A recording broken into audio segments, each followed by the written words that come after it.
उत्तर प्रदेश के छोटे से कस्बे कौशाम्बी के एक कोने में धुएं और बारूद के बीच एक बच्चा जन्मा था। नाम था शेखर। बचपन से ही गोलियों की आवाज उसके लिए लोरी जैसी थी।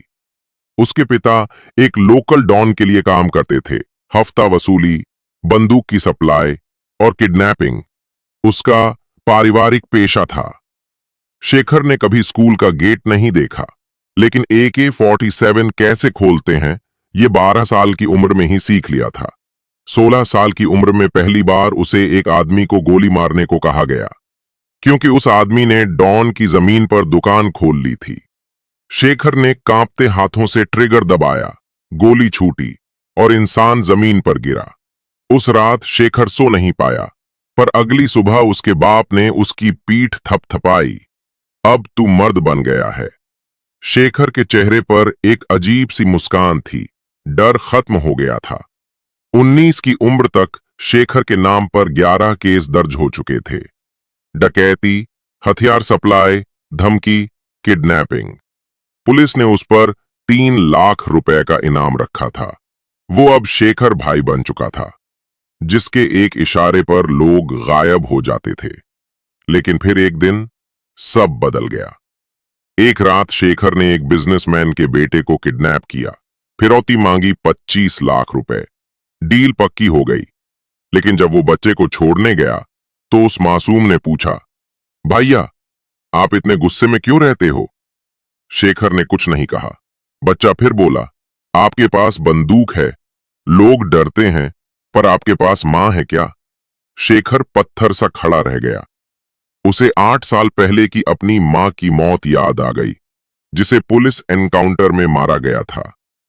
उस रात शेखर ने अपने गैंग के सामने ऐलान किया, अब मैं गुनाह नहीं करूंगा। मैं कुछ ऐसा बनाऊंगा कि मेरी पहचान बंदूक से नहीं, काम से होगी। शेखर गैंग से अलग हो गया। उसने अपना पहला काम शुरू किया, सड़क किनारे पुराना लोहे का गोदाम खोलकर स्क्रैप का काम। किसी को विश्वास नहीं हुआ। जो खुद बम फेंकता था, अब टीन के डब्बे उठाता है।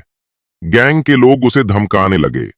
एक बार तो गोली भी चली, लेकिन शेखर बच गया। उसने जवाब में कुछ नहीं किया, सिर्फ अपने गोदाम की दीवार पर एक लाइन लिखी, अब मैं किसी को नहीं मारूंगा, लेकिन खुद को भी मरने नहीं दूंगा। शेखर ने पुराने स्क्रैप से किचन यूटेंसिल्स, मशीन पार्ट्स और कंस्ट्रक्शन मटेरियल बनाना शुरू किया। धीरे धीरे उसने 3 शहरों में गोदाम खोल लिए। उसने एक ऐसा नेटवर्क बना लिया जहां पुराने फेंके गए मटेरियल को रिसाइकलिंग प्लांट्स में भेजा जाता और फिर उनसे सामान बनाया जाता। 3 साल में उसका टर्नओवर 5 करोड़ रुपए पार कर गया। एक दिन एक पत्रकार ने उसकी कहानी उठाई, गुंडा अब कारोबारी, एक एक्स क्रिमिनल का चमत्कारी सफर। वही पुलिस जो उसे मारना चाहती थी अब उसे अवार्ड देने लगी। लेकिन शेखर ने एक शर्त रखी, मैं पुरस्कार लूंगा, लेकिन उस जेल में जाकर जहां मैंने पहली रात बिताई थी। शेखर अब हर साल जेल जाकर 10 कैदियों को काम सिखाता है, स्क्रैप से मशीन बनाना, लोहे को तराशना, वेल्डिंग करना। वो कहता है, मैंने खुद को दोबारा बनाया, अब दूसरों को भी बनाना है।